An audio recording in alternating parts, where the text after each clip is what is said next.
அனைவருக்கும் என் அன்பின் வணக்கம். நான் உங்கள் நெல்லை அன்புடன் ஆனந்தி. காற்றின் கால் தடங்கள் தன்முனை கவிதை தொகுப்பு நூலில் அடுத்த கவிஞர் கல்லை மலரடியான், கள்ளக்குறிச்சியிலிருந்து. கவிதை, கட்டுரை, புதினம், வானொலி, நாடகம் என பன்முக படைப்பாளர். சிறார் நூல்கள் 60, சிறார் பாடல்கள் 10, சிறார் கதை பாடல் ஹைக்கூ நூல்கள் 4, பொது நூல்கள் 40 என பல நூல்களை எழுதியிருக்கிறார். தமிழ்நாடு அரசின் சிறந்த நூலாசிரியர் விருதும் பெற்றவர். இந்தியா நிறுவனம் நெய்வேலி NLCயின் சிறந்த எழுத்தாளர் என்னும் விருதும் பரிசும் கிடைத்தது. தமிழ் பல்லவி காலாண்டு இதழின் இணை ஆசிரியர், குட்டிமயில் சிறார் இதழின் ஆசிரியர், இனிய செங்காந்தள் இதழின் ஆசிரியர். இவரது கவிதையிலிருந்து ஒன்று உங்களுக்காக.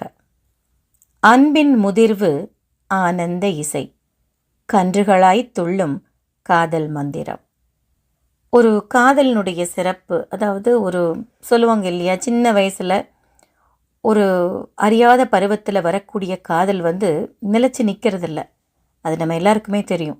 ஆனால் அதுவே ஒரு முதிர்ந்த பருவத்தில் வரக்கூடிய, நம்ம மெச்சூர்ட் லவ்னு ஆங்கிலத்தில் சொல்கிற மாதிரி ஒரு முதிர்ச்சியான நேரம், அன்பின் முதிர்வு. இல்லை ஒருத்தங்களை பல வருடங்களாக ஒரு நேர்மையான ஒரு காதலோடு பழகும் பொழுது அந்த முதிர்ச்சி எப்படி இருக்குமா, ஆனந்த இசை மாதிரி கேட்குமா. அப்போது அந்த நேரத்தில் மனசில் ஒரு துள்ளல் வரும் இல்லையா, அங்கே காதல் மந்திரம் எல்லாம் கன்றுகளைப் போல துள்ளும் அப்படின்னு எழுதியிருக்கிறாரு. அருமையான ஒரு கவிதை. கவிஞருக்கு வாழ்த்துகள். நன்றி.